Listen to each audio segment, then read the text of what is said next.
ಆತ್ಮೀಯ ಸ್ಪರ್ಧಾರ್ಥಿಗಳಿಗೆಲ್ಲ Vidyasharade education teaching world YouTube ಚಾನಲ್ಗೆ ಆತ್ಮೀಯವಾದ ಸ್ವಾಗತ.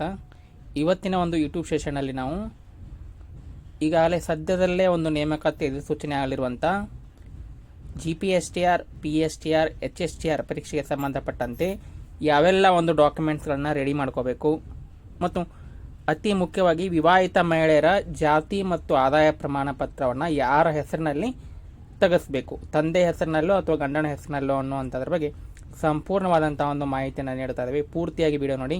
ಇನ್ನೂ ನಮ್ಮ ಯಾರೆಲ್ಲ ಚಾನಲ್ಗೆ ಸಬ್ಸ್ಕ್ರೈಬ್ ಆಗಿಲ್ಲ ಸಬ್ಸ್ಕ್ರೈಬ್ ಆಗಿ ಅಂತ ತಿಳಿಸ್ತಾ, ಅದಕ್ಕಿಂತ ಮುಂಚೆ ವಿದ್ಯಾಶಾರದೆ ವತಿಯಿಂದ ಒಂದು ಆನ್ಲೈನ್ ಬ್ಯಾಚ್ ಕೋರ್ಸನ್ನು ಪ್ರಾರಂಭ ಮಾಡಿರುವಂಥದ್ದು PSTR, GPSTR ಮತ್ತು HSTR ಪರೀಕ್ಷೆಗೆ ಸಂಬಂಧಪಟ್ಟಂತೆ ಪ್ರತಿದಿನ ಲೈವ್ ಆನ್ಲೈನ್ ಕ್ಲಾಸಸ್ ಇರುತ್ತೆ.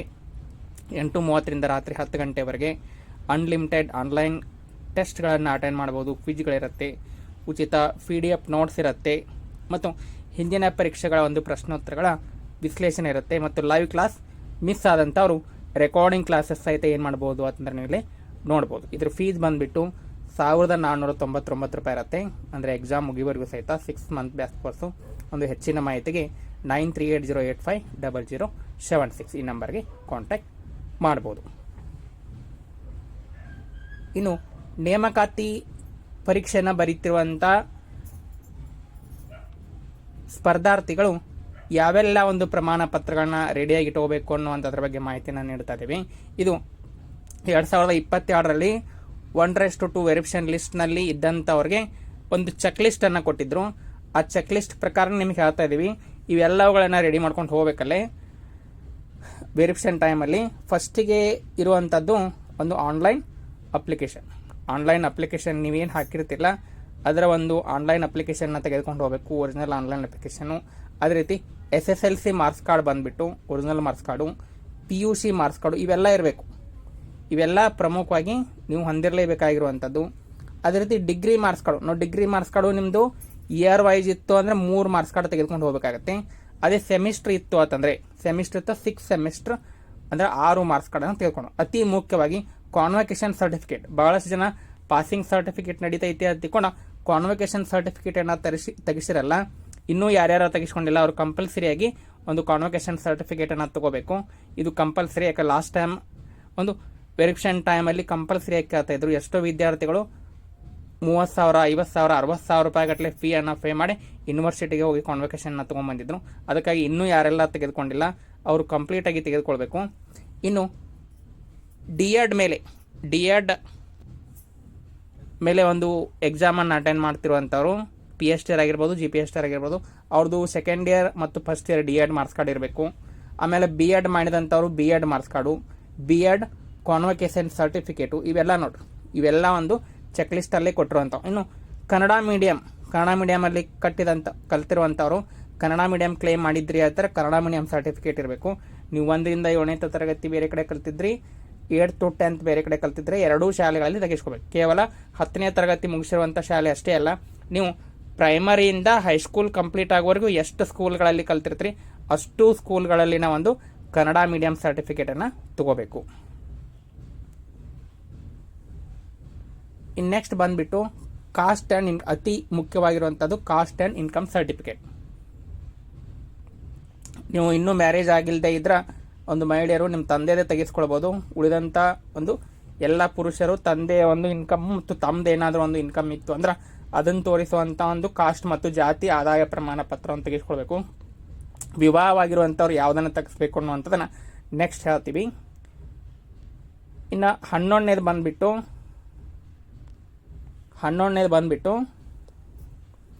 HK eligibility certificate. ನೋಡಿ, ಹೈದರಾಬಾದ್ ಕರ್ನಾಟಕದಲ್ಲಿ ವಿಶೇಷವಾಗಿ 6 ಜಿಲ್ಲೆಗಳಿಗೆ ಸಪ್ರೇಟ್ ಆಗಿರುವಂಥ ಒಂದು ಮೀಸಲಾತಿ ಇರುವಂಥದ್ದು. ಅವರು HK ಎಲಿಜಿಬಿಲಿಟಿ ಸರ್ಟಿಫಿಕೇಟನ್ನು ಏನು ಮಾಡಬೇಕು ಅಂದ್ರೆ ತೆಗಿಸಿ ಇಟ್ಕೋಬೇಕು. ಆ 6 ಜಿಲ್ಲೆಗಳಲ್ಲಿ ಅದನ್ನು ಒಂದು ತಹಶೀಲ್ದಾರ್ ಅವ್ರು ಕೊಡ್ತಾ ಇರುವಂಥದ್ದು. ಆ HK ಎಲಿಜಿಬಿಲಿಟಿ ಸರ್ಟಿಫಿಕೇಟನ್ನು ತೆಗಿಸ್ಕೋಬೇಕು ಅಪ್ಲೈ ಮಾಡುವಂಥವ್ರು. ಇನ್ನು ಅದೇ ರೀತಿ ಒಂದು ನಾನ್ ಕ್ರಿಮಿಲೇಯರ್ ಸರ್ಟಿಫಿಕೇಟ್, ಜನರಲ್ ಮೆರಿಟ್ನಲ್ಲಿ ಅಂದರೆ GM ಅಪ್ಲೈ ಮಾಡಿರುವಂಥವ್ರು ನಾನ್ ಕ್ರಿಮಿಲೇಯರ್ ಸರ್ಟಿಫಿಕೇಟ್ ಹತ್ತಿಕೊಂಡು ಕೊಡ್ತಾರೆ, ತಹಶೀಲ್ದಾರ್ ಅವರೇ ಕೊಡ್ತಾರೆ. ಅದನ್ನು ನಿಮಗೆ ಮಾಡಲು ಸಹಿತ ತೋರಿಸ್ತೀವಿ. ಇವು ಎಲ್ಲ ಡಾಕ್ಯುಮೆಂಟ್ಸ್ಗಳ ಮಾಡಲ್ ತೋರಿಸ್ತೀವಿ, ನೋಡ್ಕೋಬೋದು ನೀವು. ಆ ನಾನ್ ಕ್ರಿಮಿಲೇಯರ್ ಸರ್ಟಿಫಿಕೇಟನ್ನು ತೆಗಿಸ್ಬೇಕು ಅಂದರೆ ಮೇಲೂ ಸ್ತರಕ್ಕೆ ಸೇರಿಲ್ಲ ಅನ್ನುವಂಥ ಒಂದು ಪ್ರಮಾಣ ಪತ್ರ. ಇನ್ನು ರೂರಲ್ ಏರಿಯಾ ಗ್ರಾಮೀಣ ಅಭ್ಯರ್ಥಿ ಹಳ್ಳಿಗಳಲ್ಲಿ 1ರಿಂದ 10ನೇ ತರಗತಿ ಹಳ್ಳಿಗಳಲ್ಲಿ ಒಂದು ಶಿಕ್ಷಣವನ್ನು ಪೂರೈಸಿರುವಂಥವ್ರು ರೂರಲ್ಗೆ ಅಪ್ಲೈ ಮಾಡಬಾರ್ದು. 25% 25% ಏನಿರುತ್ತೆ ಅಂತಂದ್ರೆ ಮೀಸಲಾತಿ ಇರುವಂಥದ್ದು ರೂರಲ್ ಅಪ್ಲೈ ಮಾಡುವಂಥವ್ರು ರೂರಲ್ ಸರ್ಟಿಫಿಕೇಟನ್ನು ತೆಗೆಸಿಕೊಂಡು BO ಅವರ ಒಂದು ಸಿಗ್ನೇಚರನ್ನು ಮಾಡಿಸ್ಕೋಬೇಕು. ಇನ್ನು 14ನೇದು ಬಂದುಬಿಟ್ಟು ಅದು PH ಫಿಸಿಕಲ್ ಹ್ಯಾಂಡಿಕ್ಯಾಪ್ ಸರ್ಟಿಫಿಕೇಟ್. ಇದನ್ನು ಒಂದು ಸರ್ಕಾರಿ ಆಸ್ಪತ್ರೆಗಳಲ್ಲಿ ಕೊಡುವಂಥದ್ದು. ಅವರು ಫಿಸಿಕಲ್ ಹ್ಯಾಂಡಿಕ್ಯಾಪ್ ಸರ್ಟಿಫಿಕೇಟನ್ನು ತೆಗೆದುಕೊಳ್ಬೇಕು. ಇನ್ನು ಎಕ್ಸ್ ಸರ್ವಿಸ್ ಮ್ಯಾನ್ ಸೈನ್ಯದಲ್ಲಿ ಸೇವೆಯನ್ನು ಸಲ್ಲಿಸಿ ವಾಪಸ್ ಬಂದಿರುವಂಥವ್ರು ಒಂದು ಕಾಂಪಿಟೇಟಿವ್ ಎಕ್ಸಾಮ್ ಬರೆದು ನೌಕರಿಯನ್ನು ಹಿಡಿಬೇಕನ್ನುವಂಥವ್ರು ಸಹಿತ ಎಕ್ಸ್ ಸರ್ವಿಸ್ ಮ್ಯಾನ್ ಅವರಿಗೆ 10 ವರ್ಷಗಳ ಒಂದು ವಿಶೇಷವಾದಂಥ ಒಂದು ರಿಯಾಯಿತಿ ಇರುವಂಥದ್ದು. ಅವರು ಎಕ್ಸ್ ಸರ್ವಿಸ್ ಮ್ಯಾನ್ ಸರ್ಟಿಫಿಕೇಟನ್ನು ತೆಗೆಸಿರಬೇಕು.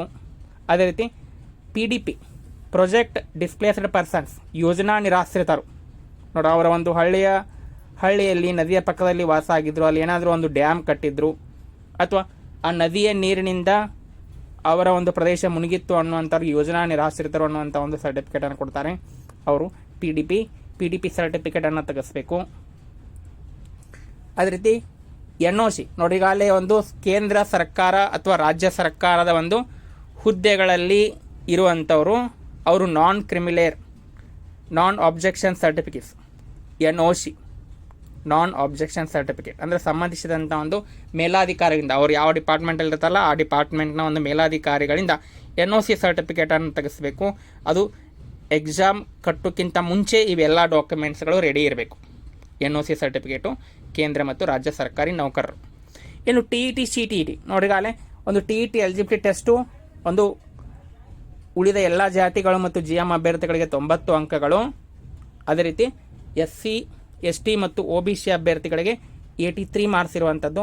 ಯಾರೆಲ್ಲ ಎಲಿಜಿಬಲ್ ಆಗಿದ್ದೀರಾ ಅವ್ರು ನಿಮ್ಮ ಹತ್ರ ಒಂದು ಈ ಎಲಿಜಿಬಿಲಿಟಿ ಸರ್ಟಿಫಿಕೇಟ್ ಇರುತ್ತೆ, ಅದನ್ನು ಕಲರ್ ಜೆರಾಕ್ಸಲ್ಲಿ ನೀವು ತೆಗೆದುಕೊಂಡು ಇಟ್ಕೋಬೇಕು.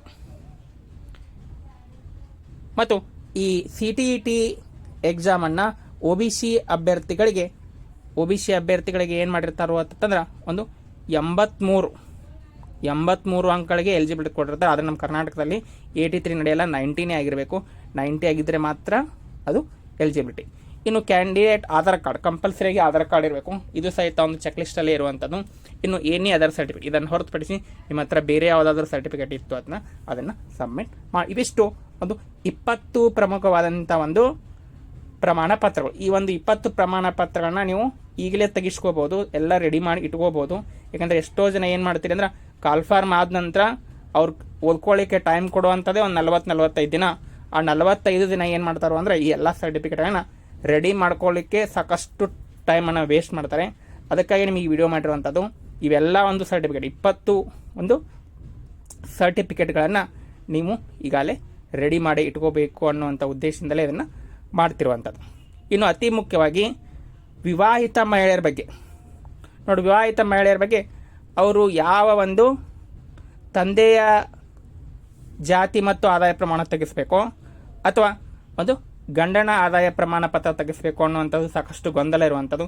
ಇತ್ತೀಚೆಗೆ ಒಂದು ಕಲಬುರಗಿಯಲ್ಲಿ ನಡೆದಂಥ ಒಂದು ವಾದ ವಿವಾದದಲ್ಲಿ ಏನಾಗಿತ್ತು ಅಂತಂದರೆ ಅಲ್ಲಿ ಒಂದು ಆರ್ಡರ್ ಬಂದಿತ್ತು.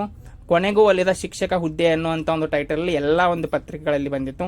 ಅಲ್ಲಿ ಅವ್ರು ಏನು ಹೇಳಿದ್ರು ಅಂದರೆ ವಿಶೇಷವಾಗಿ ಈ ಒಂದು ಕಂಪ್ಲೀಟಾಗಿ ನೀವು ಓದ್ಕೋಬೋದು ಫ್ರೀ ಇದ್ದಾಗ. ಯಾವುದೇ ಒಂದು ಮಹಿಳೆ ಇಲ್ಲಿ ನೋಡ್ಬೋದು, ನೀಲೆ ಯಾವುದೇ ಒಂದು ಮಹಿಳೆ ಜಾತಿಯಲ್ಲಿ ಯಾವುದೇ ಜಾತಿಯ ಪುರುಷನನ್ನು ಮದುವೆ ಆದರೂ ಸಹಿತ ಜಾತಿ ತಂದೆಯದೇ ಆಗಿರುತ್ತದೆ ಎತ್ಕೊಂಡು ಹೇಳ್ತಾನು. ತಂದೆಯ ಜಾತಿ ಮತ್ತು ಆದಾಯ ಪ್ರಮಾಣ ಪತ್ರಗಳನ್ನ ಪರಿಗಣಿಸಬೇಕು ಅಂತಕೊಂಡು ಅವ್ರು ಆರ್ಡರ್ ಮಾಡಿರುವಂಥದ್ದು. ಈಗಾಗಲೇ ಈ ಚುನಾವಣೆಗೆ ಸಂಬಂಧಪಟ್ಟಂತೆ ಬೇರೆ ಬೇರೆ ಉದ್ಯೋಗಗಳ ನೇಮಕಾತಿಗಳಲ್ಲಿ ಸಹಿತ ಸುಪ್ರೀಂ ಕೋರ್ಟ್ ಮತ್ತು ಹೈಕೋರ್ಟ್ಗಳು ಸಹಿತ ತಂದೆಯ ಜಾತಿಯನ್ನೇ ಒಂದು ಪರಿಗಣಿಸಬೇಕು, ಆದಾಯ ಮಾತ್ರ ಒಂದು ಗಂಡನ ಆದಾಯವನ್ನು ಪರಿಗಣಿಸಬೇಕು ಅನ್ನುವಂಥದ್ದನ್ನು ಕಲಬುರಗಿಯ KT ಆರ್ಡರ್ ಮಾಡಿರುವಂಥದ್ದು. ಇದನ್ನು ಇಟ್ಟುಕೊಂಡು ಒಂದು ಅಂತಿಮ ಆಯ್ಕೆ ಪಟ್ಟಿಯನ್ನು ಹಚ್ಚಿ ಅವರಿಗೆ ಕೌನ್ಸಿಲಿಂಗ್ ಮಾಡಿ ಒಂದು ಆರ್ಡ್ರನ್ನು ಕೊಡಬೇಕು ಅಂತಿಕೊಂಡು ಒಂದು ಆರ್ಡರ್ ಬಂದಿತ್ತು. ಆದರೆ ಇದು ವಿಶೇಷವಾಗಿ ಇನ್ನೂ ಸಹಿತ ಫೈನಲ್ ಆಗಿಲ್ಲ. ಇದು ಇನ್ನೂ ಸಹಿತ ಫೈನಲ್ ಆಗದೇ ಇರುವಂಥದ್ದು. ಇಲ್ಲೇ ಒಂದು ಕರ್ನಾಟಕದ ಒಂದು ಬೆಂಗಳೂರಿನಲ್ಲಿರುವಂಥ KT ಸಹಿತ ಇನ್ನೂ ಸಹಿತ ತೀರ್ಪನ್ನು ಕಾಯ್ದಿರಿಸಿರುವಂಥದ್ದು. ವಿವಾಹಿತ ಮಹಿಳೆಯ ನೇಮಕಾತಿ ಸಂದರ್ಭದಲ್ಲಿ ಪತಿ ಅಥವಾ ತಂದೆ ಆದಾಯ ಪ್ರಮಾಣ ಪತ್ರವನ್ನು ಪರಿಗಣಿಸುವ ಪ್ರಕರಣದ ವಿಚಾರಣೆ ಪೂರ್ಣಗೊಳಿಸಿದ್ದು ಇನ್ನೂ ಸಹಿತ ಆರ್ಡರನ್ನು ಮಾಡಿಲ್ಲ. ಮತ್ತು ಕಲಬುರಗಿಯ ತೀರ್ಪನ್ನು ಪ್ರಸ್ತಾಪ ಮಾಡಲಾಗಿ ಕೇವಲ ಒಂದು ಪ್ರತಿವಾದಿಗಳ ವಾದವನ್ನೇ ಕೇಳದೆ ತೀರ್ಪನ್ನು ನೀಡಿದ್ದಾರೆ. ಪತಿಯ ಆದಾಯವನ್ನು ಪರಿಗಣಿಸಬೇಕು ಅನ್ನುವಂಥ ವಾದವನ್ನೇ ಕೇಳಿಲ್ಲ, ಹಾಗೆ ಆರ್ಡರ್ ಮಾಡಿದ್ದಾರೆ ಅನ್ನುವಂಥ ಸಹಿತ ಚರ್ಚೆಯಲ್ಲಿ ಬಂದಿರುವಂಥದ್ದು. ಇದು ಇನ್ನು ಕೆಲವೇ ದಿನಗಳಲ್ಲಿ ಒಂದು ತೀರ್ಪು ಬರುವಂಥ ಸಾಧ್ಯತೆ ಇರುವಂಥದ್ದು. ಅದಕ್ಕಾಗಿ ನೀವು ಇನ್ನೂ ಯಾರೆಲ್ಲ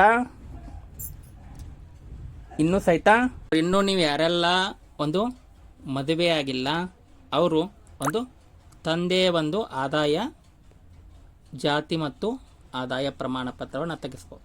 ಜಾತಿ ಆದಾಯ ಪ್ರಮಾಣ ಪತ್ರವನ್ನು ತೆಗೆಸ್ಬೋದು. ಇನ್ನು ಈ ಮದುವೆಯಾಗಿರುವಂಥ ಒಂದು ಮಹಿಳೆಯರು ಬಂದ್ಬಿಟ್ಟು ಅದು ತೀರ್ಪು ಬರುವಂಥದ್ದು ವಿಶೇಷವಾಗಿ ತಂದೆಯ ಜಾತಿನೇ ಒಂದು ಫೈನಲ್ ಆಗುವಂಥದ್ದು ಮತ್ತು ಗಂಡನ ಆದಾಯವನ್ನು ಪರಿಗಣಿಸಿ ತಂದೆಯ ಜಾತಿಯನ್ನು ಪರಿಗಣಿಸಬಹುದು. ಯಾಕಂದ್ರೆ ಒಬ್ಬೊಬ್ರು ಏನು ಮಾಡಿರ್ತಾರೋ ಅಂದ್ರೆ ಒಂದು ಇಂಟರ್ಕಾಸ್ಟ್ ಬೇರೆ ಜಾತಿಯ ಪುರುಷನನ್ನು ಮದುವೆ ಆಗಿರ್ತಾರೋ ಅಂಥ ಸಮಯದಲ್ಲಿ ಅದು ಸಮಸ್ಯೆ ಆಗುವಂಥ ಸಾಧ್ಯತೆ ಇರುವಂಥದ್ದು. ಅದಕ್ಕಾಗಿ ಒಂದು ತಂದೆಯ ಜಾತಿಯನ್ನು ಪರಿಗಣಿಸಿ ಗಂಡನ ಒಂದು ಆದಾಯ ಪ್ರಮಾಣವನ್ನು ಅಪ್ಲೋಡ್ ಮಾಡಲಿಕ್ಕೆ ಹೇಳ್ಬೋದು. ಅದಕ್ಕಾಗಿ ಇನ್ನೂ ಒಂದು ಸ್ವಲ್ಪ ವೇಟ್ ಮಾಡ್ಬೋದು ನೀವು ವಿವಾಹವಾಗಿರುವಂಥವ್ರು. ಉಳಿದಂಥವ್ರು ಮಾತ್ರ ತಂದೆಯ ಜಾತಿ ಮತ್ತು ಆದಾಯ ಪ್ರಮಾಣ ಪತ್ರವನ್ನು ಒಂದು ತೆಗೆಸ್ಕೊಂಡು ಇಟ್ಕೋಬಹುದು. ಅದರಿಂದ ಯಾವುದೇ ರೀತಿಯಾದಂಥ ಒಂದು ಪ್ರಾಬ್ಲಮ್ ಇಲ್ಲ. ಮತ್ತು ಇದು ಕೆಲವೇ ದಿನಗಳಲ್ಲಿ ಒಂದು ಈ ಕಾಯ್ದಿರಿಸಿರುವಂಥ ಒಂದು KAT ತೀರ್ಪು ಅಂತಿಮಗೊಳ್ಳುವಂಥ ಸಾಧ್ಯತೆ ಇರುವಂಥದ್ದು. ಇನ್ನು ಯಾವೆಲ್ಲ ಒಂದು ಡಾಕ್ಯುಮೆಂಟ್ಸ್ಗಳನ್ನು ತೆಗೆಸ್ಕೋಬೇಕು ಅನ್ನೋದು ನಮೂನೆವನ್ನು ನೋಡಿ. ವಿಶೇಷವಾಗಿ ಈ ಒಂದು ಜನರಲ್ ಮೆರಿಟ್ ಅಥವಾ ಮೇಲುಸ್ತರಕ್ಕೆ ಸೇರಿಲ್ಲ ಅನ್ನುವಂಥ ಒಂದು ಪ್ರಮಾಣ ಪತ್ರ, ಅದರ ಜನರಲ್ GM ಅಲ್ಲಿ ಯಾರು ಅಪ್ಲೈ ಮಾಡಿರ್ತಾರಲ್ಲ ಅವರು ಕಂಪಲ್ಸರಿಯಾಗಿ ತಹಶೀಲ್ದಾರ್ ಅವರ ಬಳಿಯಲ್ಲಿ ಈ ಒಂದು ಮೇಲುಸ್ತರಕ್ಕೆ ಸೇರಿಲ್ಲ ಅನ್ನುವಂಥ ಒಂದು ಪ್ರಮಾಣ ಪತ್ರವನ್ನು ಇಟ್ಕೊಂಡಿರಬೇಕು. ಈ ರೀತಿ ಇರುತ್ತೆ ಇದು ಮಾಡಲು. ಇದನ್ನು ಕೊಡ್ತಾರೆ. ಕೊನೆಯದಾಗಿ ಪ್ರಾಮಾಣಿಕೃತ ಘೋಷಣೆಯನ್ನು ಕೊಡುವಂಥದ್ದಿರುತ್ತೆ. ಸ್ಥಳೀಯ 2 ಸಾಕ್ಷಿಗಳಿರ್ತಾರೆ. ಪರಿಶೀಲನೆಯನ್ನು ಮಾಡಿ ತಹಶೀಲ್ದಾರ್ ಅವರು ಈ ಒಂದು ಮೇಲುಸ್ತರಕ್ಕೆ ಸೇರಿಲ್ಲ ನಾನ್ ಕ್ರಿಮಿನಲ್ ಸರ್ಟಿಫಿಕೇಟನ್ನು ತೆಗೆಸ್ಕೋಬೇಕು. ಇನ್ನು ಇದು ಯೋಜನಾ ನಿರಾಶ್ರಿತ ಅಭ್ಯರ್ಥಿಗಳು 2001ರ ಒಂದು ಅಧಿಸೂಚನೆ ಪ್ರಕಾರ ಯಾವ ರೀತಿಯಾದಂಥ ಒಂದು ಮಾಡೆಲಲ್ಲಿ ಒಂದು ತೆಗೆಸಬೇಕು ಅನ್ನುವಂಥದ್ದು. ಯೋಜನೆಗಳಿಂದ ನಿರಾಶ್ರಿತರಾದಂಥ ಅಭ್ಯರ್ಥಿಗಳು ತೆಗೆಸುವಂಥ ಒಂದು ಪ್ರಮಾಣ ಪತ್ರ. ಇದು ಕೇಂದ್ರ ಮತ್ತು ರಾಜ್ಯ ಸರ್ಕಾರಿ NOC ಸರ್ಟಿಫಿಕೇಟ್. ಇದು NOC ನೋ ಅಬ್ಜೆಕ್ಷನ್ ಸರ್ಟಿಫಿಕೇಟ್. ಕೇಂದ್ರ ಮತ್ತು ರಾಜ್ಯ ಸರ್ಕಾರಿ ನೌಕರಿಯಲ್ಲಿರುವಂಥ ಒಂದು ಅಭ್ಯರ್ಥಿಗಳು ನೇಮಕಾತಿ ಪ್ರಾಧಿಕಾರ ಅಥವಾ ಅವರು ಯಾವ ಇಲಾಖೆಯಲ್ಲಿ ಒಂದು ವರ್ಕನ್ನು ಮಾಡ್ತಿರ್ತಾರೆ ಸರ್ಕಾರಿ ನೌಕರಿಯನ್ನು ಆ ಇಲಾಖೆಯ ಮುಖ್ಯಸ್ಥರಿಂದ ಪಡೆಯುವಂಥ ಒಂದು ಸರ್ಟಿಫಿಕೇಟು NOC. ಇದು ಪ್ರವರ್ಗ 1ರ ಅಭ್ಯರ್ಥಿಗಳು ನಮೂನೆ E ಯಲ್ಲಿ ತೆಗೆಸುವಂಥ. ಇವರಿಗೆ ವಿಶೇಷವಾಗಿ ಯಾವುದೇ ರೀತಿಯಾದಂಥ ಒಂದು ಆದಾಯ ಮಿತಿ ಇರಂಗಿಲ್ಲ, ಇಷ್ಟೇ ಆದಾಯ ಅಂತ ಇರಂಗಿಲ್ಲ, ಕೇವಲ ಒಂದು ಜಾತಿಯನ್ನು ಬರೆದುಕೊಡ್ತಾರೆ. ಇದು ತಹಶೀಲ್ದಾರ್ ಅವರ ಸಿಗ್ನೇಚರನ್ನು ಮಾಡಿಸುವಂಥದ್ದು.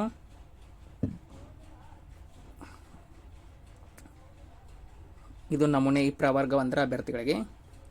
ಇನ್ನು 2A 3A 3B ಸೇರುವಂಥ ಅಭ್ಯರ್ಥಿಗಳು ನಮೂನೆ F ನಲ್ಲಿ ಏನು ಮಾಡಬೇಕು ಅಂತಂದ್ರೆ ಒಂದು ಪ್ರಮಾಣ ಪತ್ರವನ್ನು ಅವರು ಯಾವ ಜಾತಿಗೆ ಸೇರಿಯಾರೆ ಮತ್ತು ಅವರ ಆದಾಯ ಎಷ್ಟೈತಿ ಅನ್ನುವಂಥದ್ದನ್ನು ಕುರಿತು ಒಂದು ತೆಗೆಸಬೇಕು. ಈಗ ಪ್ರಸ್ತುತ ಇರುವಂಥದ್ದು 8 ಲಕ್ಷದ ಒಳಗೆ ಇರುವಂಥ ಅಭ್ಯರ್ಥಿಗಳಿಗೆ ಒಂದು ಹಿಂದುಳಿದ ವರ್ಗಗಳ ಅಭ್ಯರ್ಥಿಗಳು ಹತ್ತಿಕೊಂಡು ಕೊಡ್ತಾರೆ 2A 2B 3A 3B ಅನ್ನುವಂಥ ಒಂದು ಸರ್ಟಿಫಿಕೇಟನ್ನು ತಹಶೀಲ್ದಾರ್ ಅವರ ಬಳಿ ನಮೂನೆ F ಅಲ್ಲಿ ತೆಗೆಸ್ಕೊಂಡು. ಇದರ ಒಂದು ಕಾಲಾವಧಿ ಬಂದ್ಬಿಟ್ಟು 5 ವರ್ಷ. 5 ವರ್ಷದ ಒಳಗಡೆ ಇರುವಂಥವ್ರು ಏನೂ ತೆಗೆಸಬೇಕಾಗಿಲ್ಲ. 5 ವರ್ಷ ಮುಗಿದಿರುವಂಥವ್ರು ತೆಗೆಸ್ಕೊಂಡೇ ಇಟ್ಕೋಬೇಕು. ಇನ್ನು ಕನ್ನಡ ಮಾಧ್ಯಮದಲ್ಲಿ ವ್ಯಾಸಂಗ ಮಾಡಿರುವಂಥ ಅಭ್ಯರ್ಥಿಗಳಿಗೆ 5% ಒಂದು ಮೀಸಲಾತಿ ಇರುವಂಥದ್ದು. ಕನ್ನಡ ಮಾಧ್ಯಮದ ಅವರು ಎಷ್ಟು ಈಗ 1 to 7th ಒಂದು ಸ್ಕೂಲಲ್ಲಿ ಕಲಿತು 8ರಿಂದ 10 ಒಂದು ಸ್ಕೂಲಲ್ಲಿ ಕಲ್ತಿದ್ರು ಅಂತಂದ್ರೆ 2 ಶಾಲೆಗಳಲ್ಲಿ ಏನು ಮಾಡಬೇಕು ಅಂತಂದ್ರೆ ಈ ಒಂದು ಕನ್ನಡ ಮಾಧ್ಯಮ ಸರ್ಟಿಫಿಕೇಟನ್ನು ತೆಗೆಸಬೇಕು. ಇದರಲ್ಲಿ ಮುಖ್ಯೋಪಾಧ್ಯಾಯರ ಸಹಿ ಇರುತ್ತೆ ಮತ್ತು ಕ್ಷೇತ್ರ ಶಿಕ್ಷಣಾಧಿಕಾರಿಗಳು ಅಥವಾ ಉಪನಿರ್ದೇಶಕರ ಸಹಿಯು ಸಹಿತ ಇರುವಂಥದ್ದು. ಇದನ್ನು ತೆಗೆಸಿಕೊಂಡು ಇಟ್ಕೋಬೇಕು. ಇನ್ನು ಗ್ರಾಮೀಣ ಅಭ್ಯರ್ಥಿ ರೂರಲ್ ಏರಿಯಾದಲ್ಲಿ 1ರಿಂದ 10ನೇ ತರಗತಿಯನ್ನು ಪೂರೈಸಿರುವಂಥ ಅಭ್ಯರ್ಥಿಗಳು ತೆಗೆಸಿಕೊಳ್ಬೇಕಾದಂಥ ಒಂದು ಪ್ರಮಾಣ ಪತ್ರ. ಇದು 25% ಒಂದು ಮೀಸಲಾತಿ ಇರುವಂಥದ್ದು. ಇದು ಸಹಿತ ಕ್ಷೇತ್ರ ಶಿಕ್ಷಣಾಧಿಕಾರಿ ಸಹಿ ಇರುತ್ತೆ ಮತ್ತು ಮುಖ್ಯೋಪಾಧ್ಯಾಯರ ಸಹಿ ಇರುವಂಥದ್ದು. ಇದನ್ನು ಸಹಿತ ತೆಗೆಸಿಕೊಂಡು ಇಟ್ಕೋಬೇಕು. ಇಷ್ಟು ಒಂದು ಪ್ರಮುಖವಾದಂಥ ಒಂದು ಸರ್ಟಿಫಿಕೇಟ್ಗಳು. ಇವುಗಳನ್ನೆಲ್ಲ ನೀವು ರೆಡಿ ಮಾಡಿ ಇಟ್ಕೋಬೇಕು. ಒಟ್ಟು ನಿಮಗೆ ತೋರಿಸಿರುವಂಥದ್ದು 20 ಪ್ರಮುಖವಾದಂಥ ಒಂದು ದಾಖಲಾತಿಗಳು. 1:2 ವೆರ್ಷನ್ನಲ್ಲಿ ಲಿಸ್ಟ್ನಲ್ಲಿ ನೀವು ಬಂದ್ರಿ ಆ ಥರ ಈ ಎಲ್ಲ ಒಂದು 20 ದಾಖಲಾತಿಗಳನ್ನು ಪ್ರಮಾಣ ಪತ್ರ ರೆಡಿ ಆನ್ಲೈನ್ ಅಪ್ಲಿಕೇಶನ್ ಆಗಿರ್ಬೋದು, SLC marks card, PUC marks card